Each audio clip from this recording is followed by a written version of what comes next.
Hey everybody, welcome back to the Contrarians. We have a really cool episode for you. This is one of our Patreon poll topics that was voted on that we're going to have a panel discussion about. So tonight is a bit of an interesting discussion. We have some of our Patreon subscribers, and if you want to jump in on these Patreon chats, you can just join us over at Patreon. The link is in the description. You can subscribe at any tier to jump in on these chats. Some tiers give you more powers to vote on what discussions we're going to do and stuff like this. But any tier will get you in on a chat. Tonight, we have a really cool, interesting topic. You can see by my background, we're going to be talking about Black Sabbath, The Eternal Idol. So there's actually two versions of this album, which is what we're going to discuss. We're going to compare and contrast. So there's the version with Ray Gillen on vocals, which is on YouTube. You can find it quite easily. And then there's the actual version that came out with Tony Martin on vocals. So what we're going to do is we're going to discuss the two different versions of The Eternal Idol, and maybe even to let us know which one you prefer over the other one. For tonight, I'm going to throw it over to Reed first, and you can give us kind of what you think about the two versions. So take it away, Reed.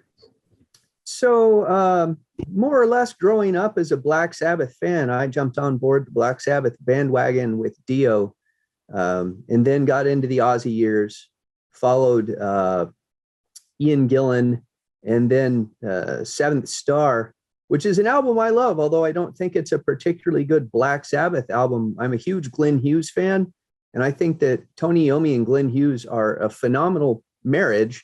They just don't really produce Black Sabbath type music because Glenn writes so much of it. So after Seventh Star came out, I really thought that was going to be the end of Black Sabbath. And I was kind of surprised when The Eternal Idol came out. And then when I heard it, I was really blown away. I think it is a phenomenal album. And as I've mentioned before, I didn't really follow the press or read magazines or anything. You know, I was into it for the music. I didn't care about the stories behind it. You know, when you buy an album, you're not buying the drama behind the scenes, right? Although all of that goes into the finished product. And I love The Eternal Idol. It, I think, is a fantastic album. So I was quite shocked years later when I kept hearing that Gillen recorded with Black Sabbath. I thought people meant Ian Gillen. I was like, well, yeah, he did Born Again, right? But I was a huge Badlands fan. And that was how I discovered that, no, it was Ray Gillen. And I apologize for my screen shaking here. So I was shocked to find out Ray Gillen had recorded vocals with Black Sabbath. And that became kind of a, like this legendary thing, right? Oh, there's this version of Eternal Idol out there with Ray Gillen. But at the same time, to me, Eternal Idol is perfect the way it is. So I was not in a huge rush to go out and find the Ray Gillen recordings. And I did finally listen to them on YouTube, which is always a suspect vocal or a music source because it's so highly compressed and a few other things. But I listened to it just so that I could hear the differences between it and the production version of The Eternal Idol. And I was kind of surprised. There's not a mile of difference vocally between Ray Gillen and Tony Martin to me. It's primarily in their phrasing and the way they emphasize certain things in the vocals, much more so than their actual vocal tone. Although Gillen sings at the top of his register, I think, more than Tony Martin does. The biggest differences to me were actually in the music. The version I listened to on YouTube was clearly more like a demo. I don't know if they had final production versions of it or not with Ray on board, but I really noticed the difference in the drumming. And absolutely, for me to say that is a big thing because I don't really pay attention to drummers. Sorry, drummers. Sorry, Peter. No offense. I'm a guitar and vocal guy. So if I notice the difference in drumming, it is really stark. And the drumming feels very rushed and frantic. And the tempos are much higher. And the keyboards are much further forward in the mix. And as I was listening to it, I thought, this album came out in 1987. If this version had actually gone into production, we might be talking about the Eternal Idol as being the first power metal album instead of Keeper of the Seven Keys Part 2. All it lacks is, double bass blast beats on the drums, and you've got straight up power metal, high operatic vocals, lots of keyboards. Tony never played that fast in his career. He is just as fast as he can go on that album. All of that said, you lose the groove. And to me, the thing that makes Black Sabbath is that phenomenal groove that started with Bill Ward and then carried through even with Vinny Appice, who's not the grooviest drummer.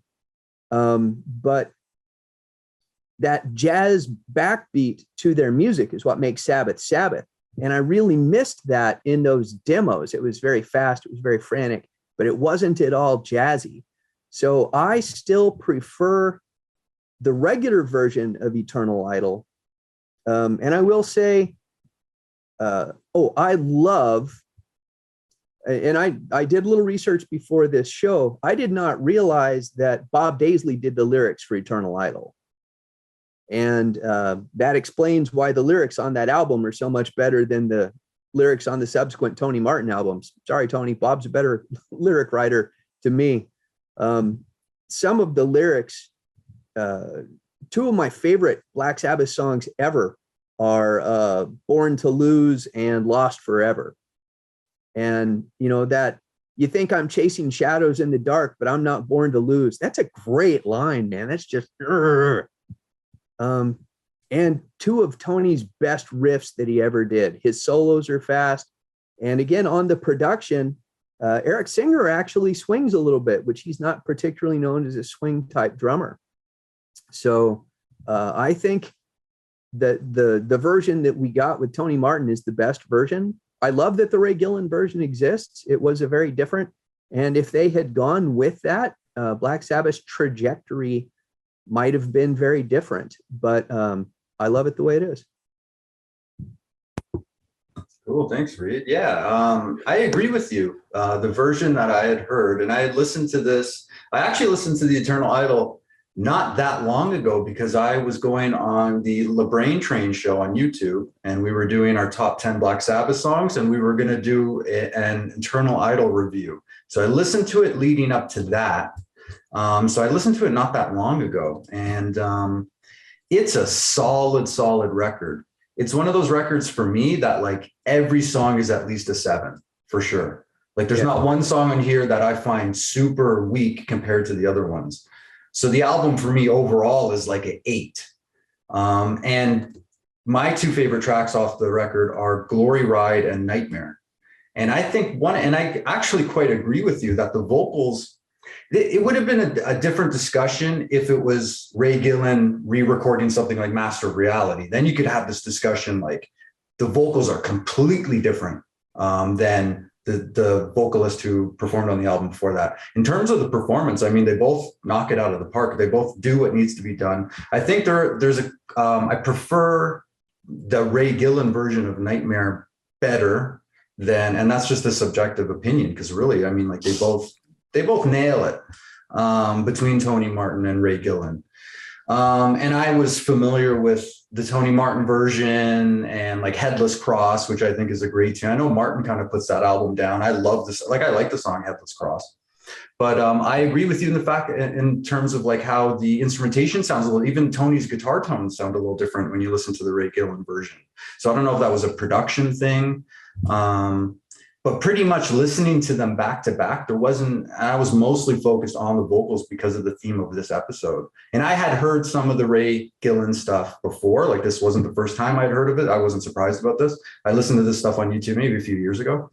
I checked it out maybe a couple of years ago. I can't remember when, but I was mostly paying attention to the vocals. And like I said, there wasn't that big of a leap between the two, in my opinion. Yeah. There was some stuff that kind of reminded me of like demo-ish type stuff, like the counting in with the sticks between songs or before songs and stuff like this, right?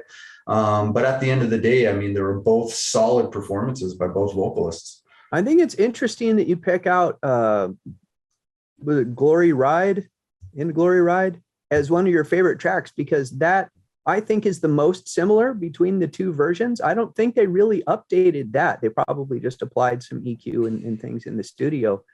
You can definitely hear it in the keyboards. In the other songs, the keyboards are very low. They're more pads. And in that song, the keyboards are actually providing the rhythm. So interesting. Did I say Glory Ride or Nightmare? I think I meant Nightmare was the most different between. Yeah, Glory Ride and Nightmare are my two favorite tracks. Nightmare I find to be there's a difference between the two in terms of the vocal performances. Yeah. But I like Glory Ride on both tracks. I like all the songs on both tracks. I mean, and just a review of the record in general, the songs like The Eternal Idol, even the title track is awesome. And it's a throwback to songs like the song Black Sabbath, how it's kind of heavy and moody and dark and so that's one of my favorite tracks off the record as well. I'm going to throw it over to Peter to get some of your perspective on the album. What did you think of the differences? Thank you, Marco. Again, it's a pleasure to be here. Thank you. I love this record. I got into Sabbath around 70, 71. So I go way back. There's so many great things about this record, and to piggyback on some of the things that Reed has already said, I do see them as almost a demo and a completed record. That's how I view them.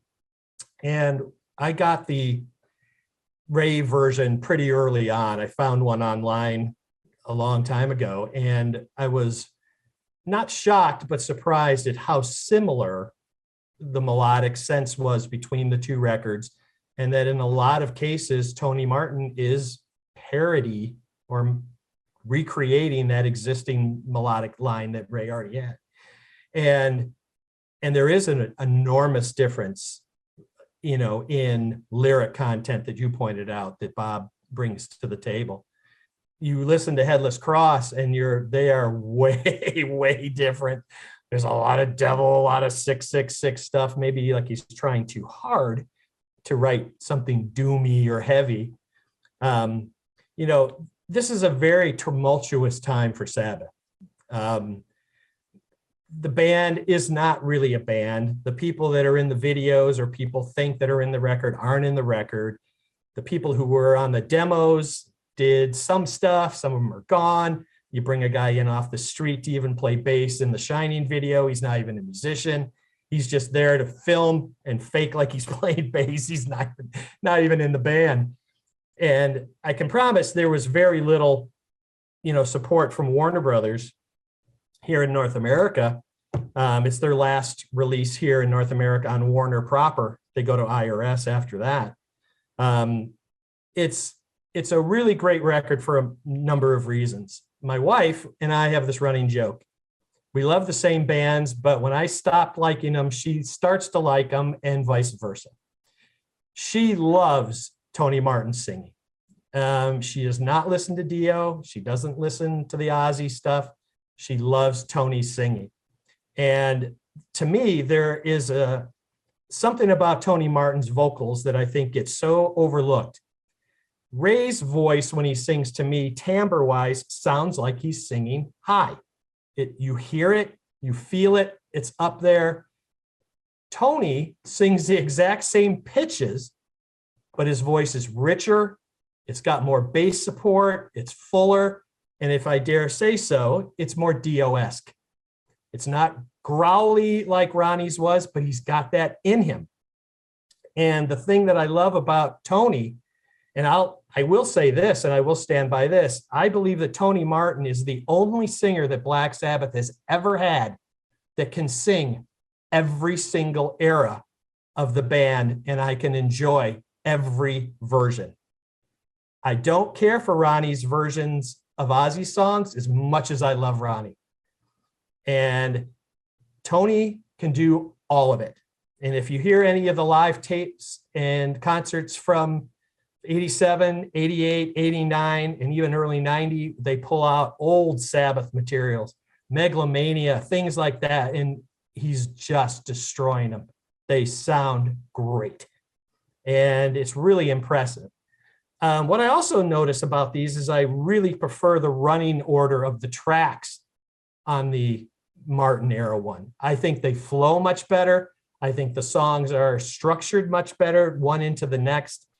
The Gillen one, again, sounds like a demo. It's a song, an ending, a start, an ending. There's no cohesiveness in where they are. But you listen to the other one, I feel like there is, and maybe that's just repetition because I've heard it a zillion times, but it really does sound like it flows so nicely between top to bottom. The faster songs are just in the right spot, offset with just a slower song or a heavier song before it. And it really, really works for me. I also absolutely love Jeff Glicksman's production on this. The sound is enormous. Everything sounds great. Eric Singer is just a phenomenal drummer. And oddly enough, you're talking about him swinging. His father had a big band, and Eric was young and would play drums in his father's big band. The swing's in there. You may not just hear it on the demo ones as much, but Eric's got some real versatility. But that, again, that's not what people know him for. He's that do-all, cure-all, in the pocket, just keep time, great visuals, great technical facility.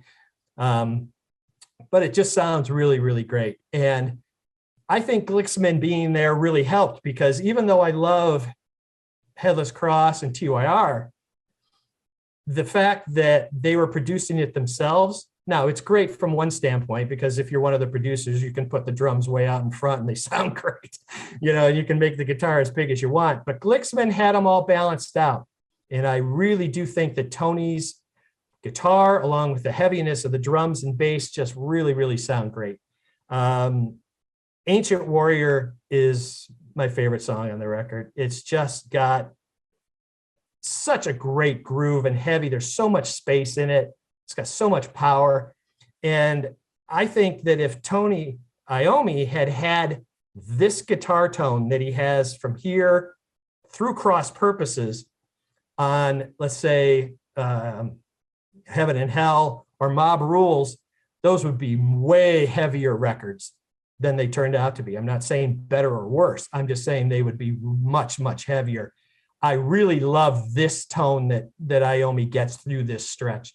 I love his solos. These are some of the best solos he's done. And I just think it's a really great album that most people really, especially in North America, didn't even bother to give it a chance. So. Yeah, and one thing to go back to the songs themselves, I think it's pretty it is, you could call it proto power metal, but I mean, like, it is pretty contemporary. There's some things on here that remind me that they kind of seem like they're being influenced a little bit of what was going on at the time. Like I hear a little bit of hair metal in there, and in something like The Shining, or even like Born to Lose reminds me a little bit of Dawkins. So they have some contemporary kind of influences going on, which I don't think is a bad thing on this record.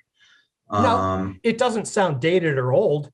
No, for sure. Absolutely. But it's got a modern feel to it and a modern sound to it. And, again, I think that does fit into kind of what you were saying about, and the word I use most often with this album is it's just melodic as heck.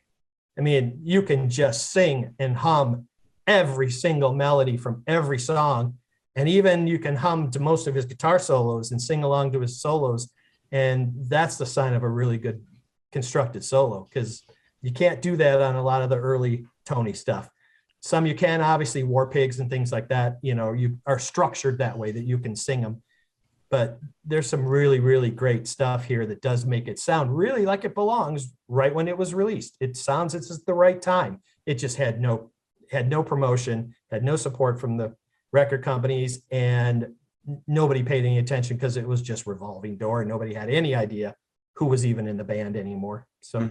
And I saw one interesting comment on YouTube where somebody had mentioned, with all respect to Eric Singer, they would have loved to have heard what Vinny Appice would have done with his fills on the album. So that would have been interesting to hear too. It would have been very different records. There's no question. I'm a huge fan of Eric Singer, and I love Vinny as well.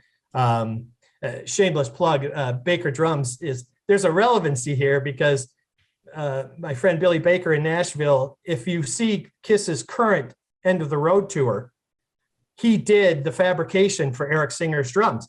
So he's friends with Eric. And I was told politely through channels, don't ask him about the Eternal Idol period, and I'll leave it at that. So we won't get anybody's nose in trouble. So, but just to say that it was a very, tumultuous time, and there was a lot of tension going on between all the people coming and going, and the fact that Ray was out, and all of a sudden Eric's gone. There's Badlands over there. This guy's not in there. Here's Cozy. Here's Neil. There was even a lot of talk, if you read, that Geezer was going to join them, but he backed out and decided not to do it. And no shame, obviously Geezer's awesome, but Neil Murray is a tremendous bass player as well. So I didn't have a problem with whomever came in there, but it would have been interesting had Geezer come in, had Geezer contributed lyrics to Headless Cross, and maybe it would have had a different tone to it or a different kind of feel to it, something to just say, what if? For sure. Very cool, Peter. I'm going to throw it over to you, Christian. What did you think between the two different versions? So this album at first was actually my favorite Tony Martin album, but has since dropped below Headless Cross. I guess just the more I listen to it, it's still a great album though. Definitely in my top 10 Sabbath albums. Great songs. I think my favorite are probably The Shining, Lost Forever, and the title track. But I think Glory Ride and Born to Lose are probably my least favorite. Still great songs. Like Glory Ride is probably one of the best riffs on the album, which is saying a lot because I really love the riffs on this album.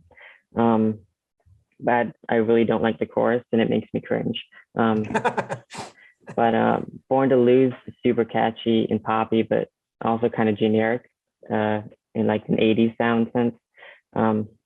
But to me, the album doesn't hit the highs that the next two albums do, like the track Devil and Daughter, When Death Calls, Anno Mundi on Tire. But still, really great album. Actually, I listened to the Ray Gillen album for the first time today. I always knew it existed, but I just never thought of listening to it. But so I don't have too much to say about that. But when comparing the two versions, I think I do prefer the Tony Martin version just slightly better. I think it's partly because I'm used to the Tony Martin version. I've listened to it numerous more times. And I know Tony Martin, basically tried to mirror Gillen's vocals. So obviously, like you guys said, they're pretty alike. But to me, Tony Martin just took what Gillen did and did it better. And the mix is obviously better on the Tony Martin version, but I think Tony Martin definitely fits the band better. Gillen's got a higher octave voice. I think he's a more natural singer, but on the two versions, Tony Martin's just got a stronger voice. And of course, there are subtle differences that I picked up on. I think there are vocal echoes on the title track, things like that. But I guess to me, because I'm not used to it, they just sound off to me. Like when you're listening to like a kind of a bad live version of a song, it's just, something doesn't seem right, and it just doesn't sound as good, even though it's a perfectly great album on the Gillen version. I agree with Peter. The track listing of the Gillen version doesn't flow as well. However, I think like the track Scarlet, was it Pimpernel? Right. That kind of seems out of place on both versions. I think it would have been nice for that track to lead up to the title track. But it's still cool to see Tony Iommi on a acoustic instrumental. The drumming, it does the job, but it's nothing to write home about. The bass is really soft in the mix. Like you said, Vinny Appice and Geezer Belt, I think them on the album would have been really cool. I think it would have given it the edge that the rhythm section needs, because it kind of just seems like they're almost trying to keep up with the Tonys. But other than that, the Shining killer riff, kind of reminiscent of the Heaven and Hell riff, great opener. Lost Forever is definitely my favorite track. Super catchy, super great solo. Just one of those solos you can definitely hum along to. and the title track is doomy and brooding. The whole album actually is very atmospheric. I love the production on the album. Yeah, overall, I dig the album. Riffs are on point. Also, the album cover is amazing. One of my favorite album covers for Black Sabbath. The logo is also amazing. Definitely my favorite Black Sabbath logo out of all of them. I really don't know what they did. Going over to Headless Cross, whoever designed that logo and that album, I really hope they were fired, because it just seems so almost like it seems like it would have been the follow-up to the debut album. It just seems so almost ancient, but yeah, super cool album cover. Yeah, I enjoyed listening to this version. But to me, Tony Martin version is better. I guess because I'm used to it, but yeah, I enjoy this album a lot. So yeah. Did you know that the couple on the cover, I don't know if you read the backstory about the cover. It's by the artist Rodin. It's from the late 1880s. It was a sculpture that matches this. They wanted to use the picture of it, but they couldn't get permission. So they took these two actors and they covered them in paint. Oh, and if you've ever watched Goldfinger, James Bond, when she dies, he says they do it in cabarets. Usually they leave a spot at the spine so they don't asphyxiate themselves. Well, that was way back in 1965. These two participants had toxic poison from the paint and had to go into the emergency room because they got ill. So they didn't learn from James Bond. Well, it was worth it because it's a great album cover. It's a great cover. Yeah. Very cool. Thanks, Christian. I'm going to throw it over to Don. We can see you, so hopefully this works out technically. Welcome to the show. Good to see you. Yeah. Thank you. Can you hear me as well? I can see you and I can hear you. Okay. I'm not going to touch anything, but from what I've heard, the four of you discussing, you all seem to like this album from what I could hear coming in and out. Is that pretty much the consensus with you all, that you enjoy if I think, I'm not trying to be a jerk, but you're going to hear something completely different from me, because with Tony Martin singing this album, I would give it a 3 out of 10. And with Ray Gillen, I would give it a 4 out of 10. I think it's not a good album as a whole. And I think that we've lowered our standards, not just with Black Sabbath, but with everything. An album, let's say it has 10 songs. For it to be a great 10 out of 10, all 10 songs have to be good. There are not 10 good songs on this album. There really are, in my opinion. There are 3 good ones and a 4th song that could be good. So I was thinking most people would probably give it a higher rating, but I wouldn't. But I do prefer the Ray Gillen version much more than Tony Martin. I don't think Tony Martin is a bad singer. I think he's a powerful singer, but I think he'd probably be better suited to a European power metal band. A lot of people like him with Black Sabbath. I don't. But he can sing powerfully. He has range. He has a strong voice. He can carry a tune. It just does absolutely nothing for me. Nothing he sings with Black Sabbath. And I don't say that to be mean to him. I know he's a good singer. Now, Ray Gillen, I don't really think he is a great singer for Black Sabbath, but I think he's a good singer. And I love Badlands, but there's one song on this album, actually the title track, Eternal Idol. I wish Badlands could have captured that, the way they recorded his voice on that song. They were never able to capture him that well on the Badlands albums. His voice was always kind of lost in the mix. It was like there was a little bit too much of a high-pitched hiss in the background. Even on like some of their top, Dreams in the Dark, I know he was really singing quite well on that, but it wasn't recorded well, along with a lot of other Badlands songs. I think he just got lost. But back to this, I did make a list like Reed because I am as much of a nerd as him.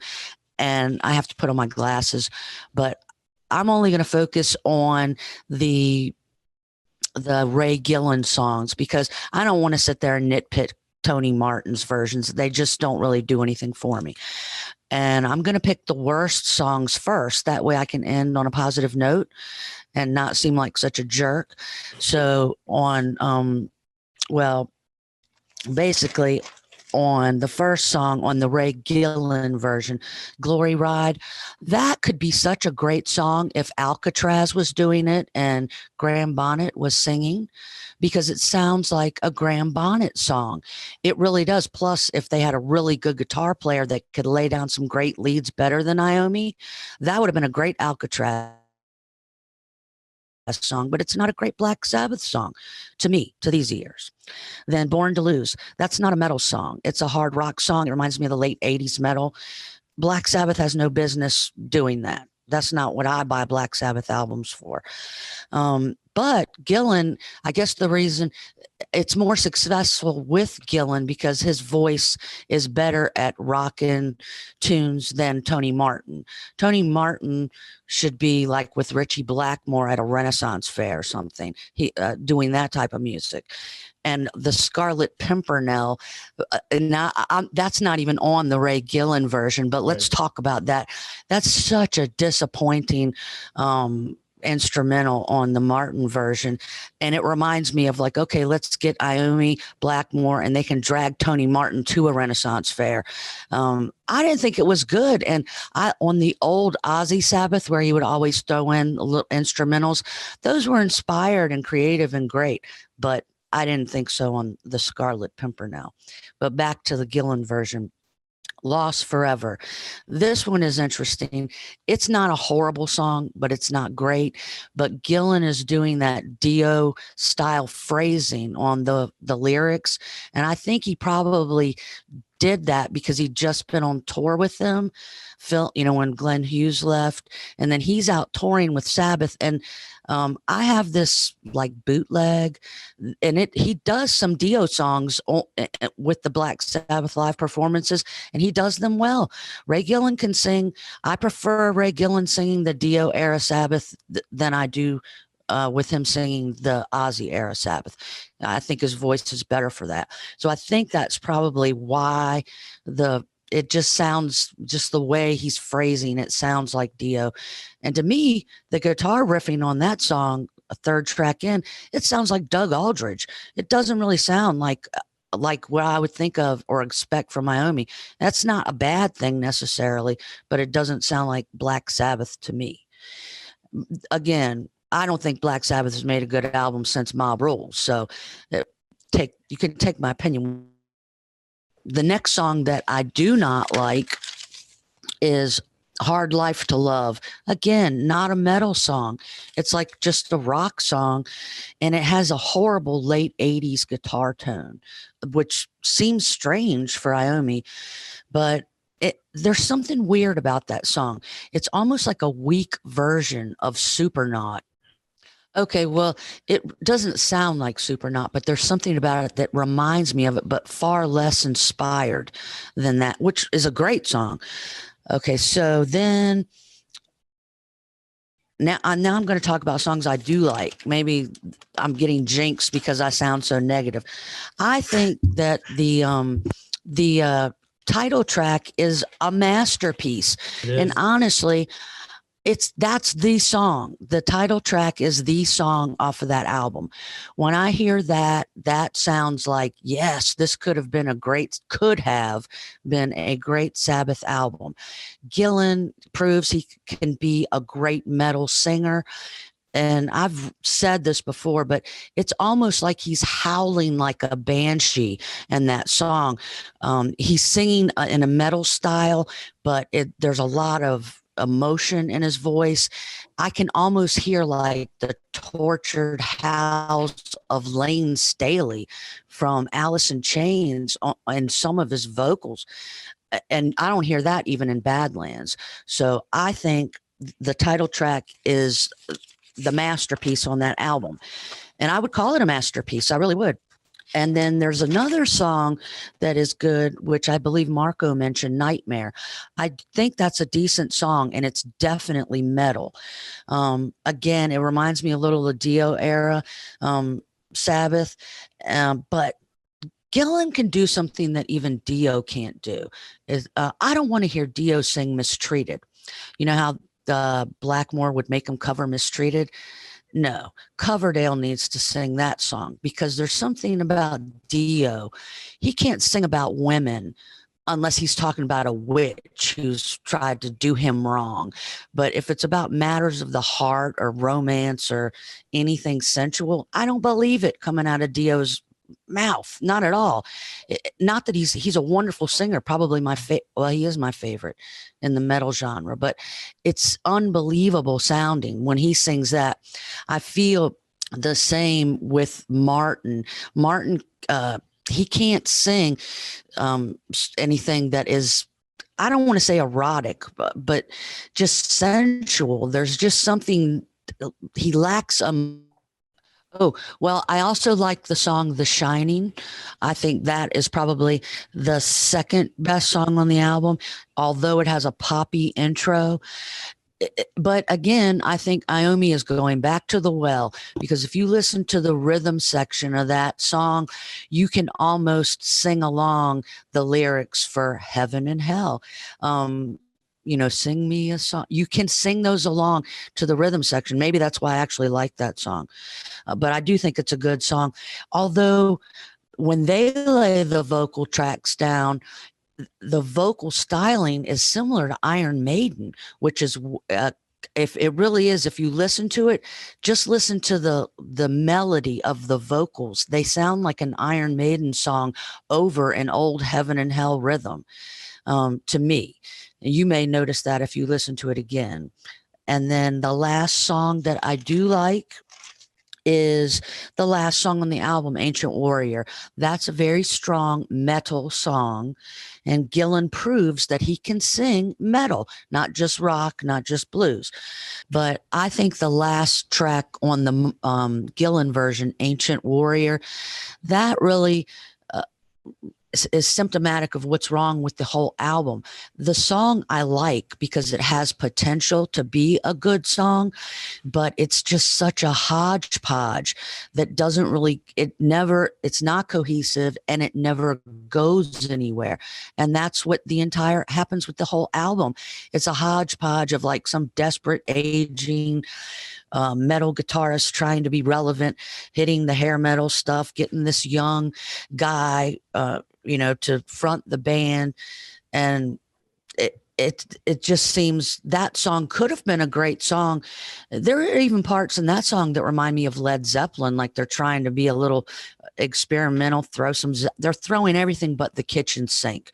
But that's not what I want from Sabbath. I want Sabbath. And if I'm not going to have Ozzy Sabbath, I want Dio Sabbath. I don't want any other Sabbath. And that's my problem. It's not their problem. And there are millions of other people in the world that love Tony Martin and love everything past Mob Rules.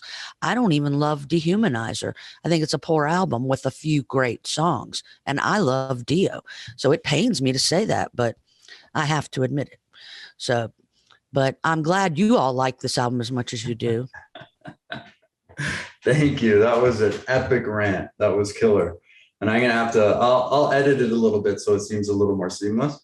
But I'm surprised you don't like Dehumanizer, because I'm a little more contrarian on the Dio albums, because I love the first two records, but I really have grown attached to, and I've said this before, I've grown attached to Dehumanizer in the last few years.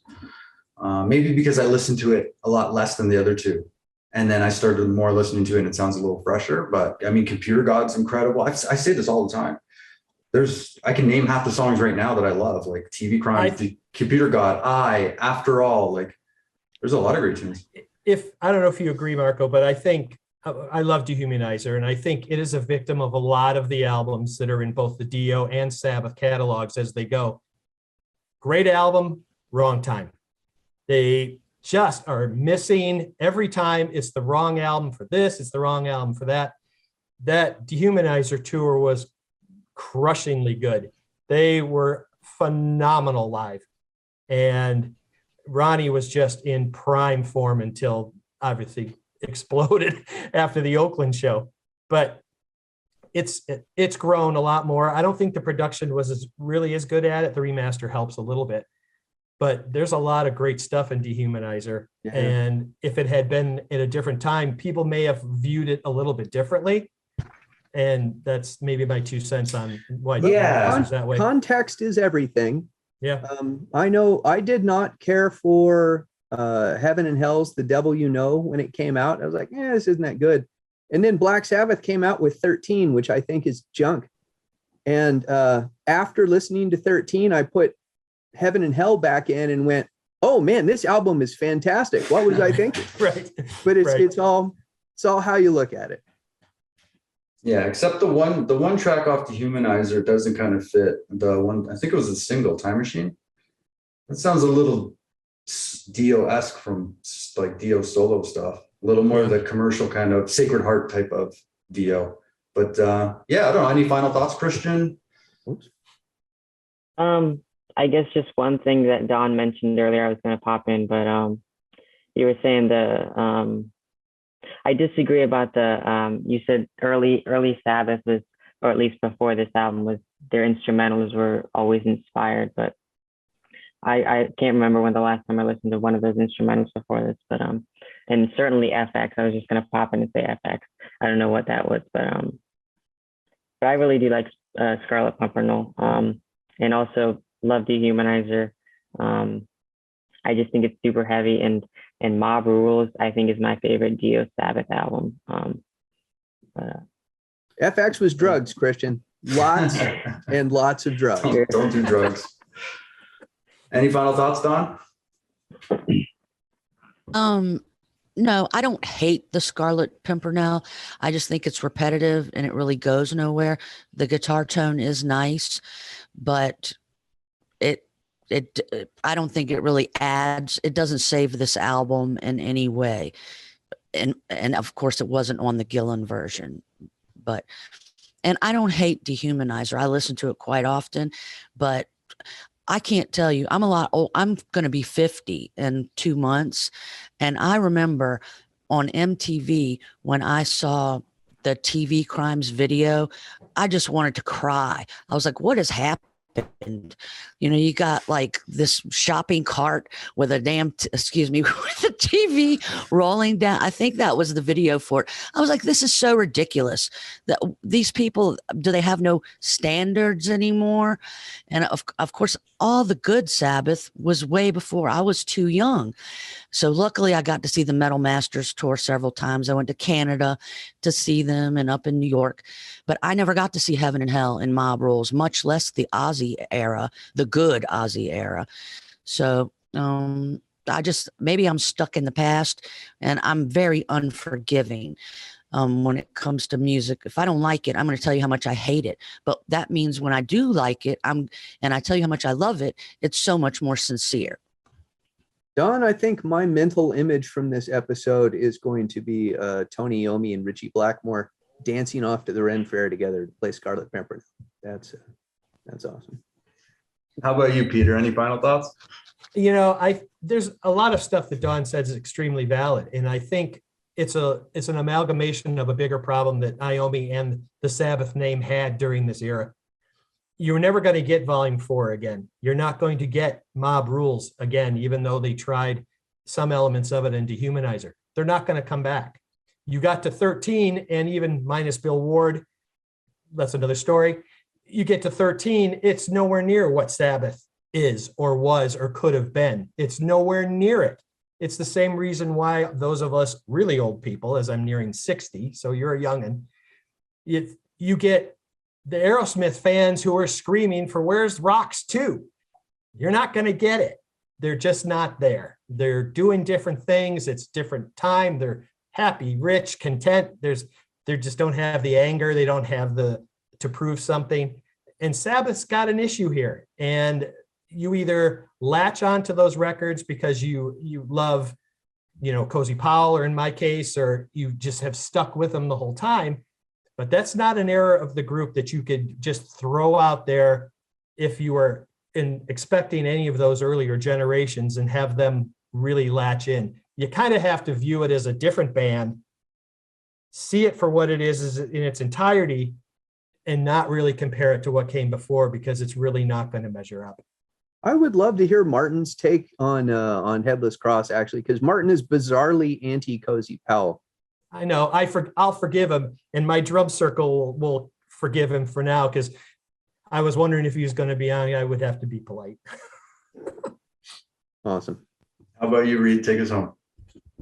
Yeah, I think that was just about it. Like I said, I'm very glad the album exists. I'm not surprised, given the time it came out, that it did absolutely no business.